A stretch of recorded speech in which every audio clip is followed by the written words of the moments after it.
how long is feasibly realistic for you to hold on to this dream that's probably over? Yeah. Right. All right. And that's the fact, because and that's for bodybuilding, powerlifting. It's for all of them, right? Because there's other factors that play into this as well. If it's pharmacology or whatever you want to say, you know, if it's that aspect, then that's probably not great to be doing in your mid 40s. And it's always that give and take, right? Well, yeah, it becomes a lot bigger issue when you're in that last third. You know, it can become an issue where, you know, I've had conversation with people just about that. Like, what the fuck are you actually doing here? Right? Because there's risks to everything. And I mean, we're seeing it over the last couple of years. Yeah. And you're right. We have seen it a lot, but I think if it's one of those conversations you need to have with yourself and to understand like at what point you're at, right? If you're a 22-year-old athlete doing whatever, it's like, okay, well, you're probably barring any injuries is you probably have couple, like 10 years, 20 years left in doing whatever you're doing, right? Depending on the level you're at, depending your experience. But if you don't think that there's going to be nicks and dings and injuries, you're fucking out of your mind. See, like coming into this position, coming into even the multiply stuff, I was like, yeah, I would say I would rank my ability to stave off injury as very, very high. I wouldn't say I'm injured now, but it's fatigue. I feel fatigued, and that masks my ability to perform. And that's what we're looking for, right? You build up that fatigue. But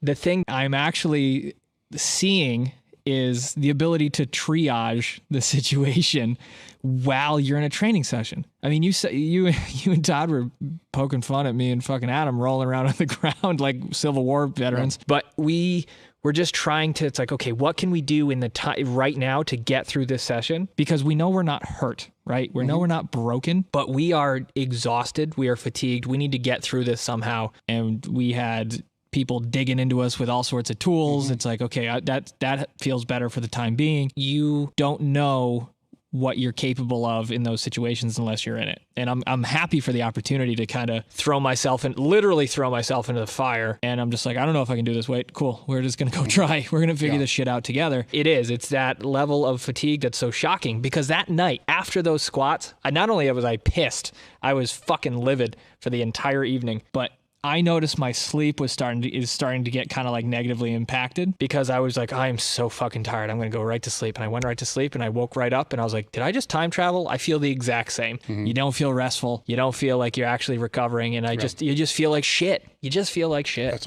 That's where, you know, when we're talking about that back third, so that's where I call the washed up meatheads, right? Yeah, right. With those people that are that washed up meathead, that peak phase, you know, if it's powerlifting or strongman or bodybuilding, never needs to be done again.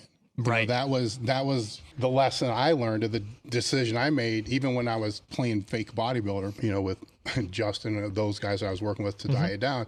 I always would tell them, look, I'm going to go to this point, you know, which for you is probably going to be 8 weeks out, and we're done. I'm stopped. Yeah, right. I'm not doing that last stretch, because I know what that's like in powerlifting, or with the dumb shit that I do now. It goes right to that last stretch, or right before that last block, and I'm out. Yeah. There's no benefit for me to do that in this last third. Yeah, right. You know, it's just not there. And I think what happens with a lot of washed up meatheads is that's where they want to go all the time. And it's not for what?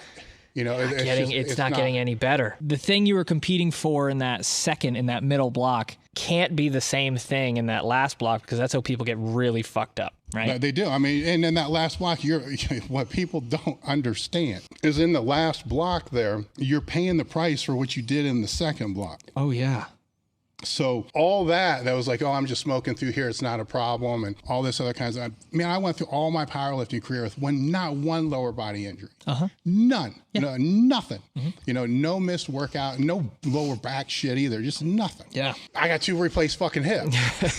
Right. Right now, upper body, I was like, oh, upper body wise, that was fucked up. You know, the pec tears and stuff like that. But that accumulation that's done here, you're pretty much fucked. Yeah. Right? You can do anything, you can mitigate and all that other kind of stuff there. But what was done here, you will pay for here.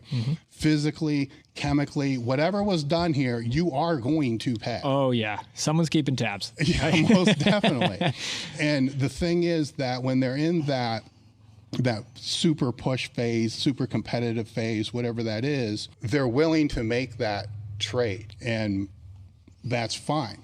and I do think a lot of them understand what that trait is, right? So the conversations of, people need to think more. I think they do. I think they know, and they're going to be okay when it comes time. And the ones that don't, need to understand.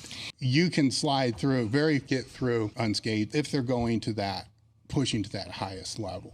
Yeah, if your foot's never on the gas, you're never going to really understand what that actually feels like. Because for people who have never, I guess, trained hard enough to kind of feel that, they must be like, oh, well, I can just do whatever I need to do to avoid it, right? I can just make sure my heart is super healthy, my blood works great, and that's all really good, but there is going to come a point where you just don't have control over the physiological outcome of your body. Yeah.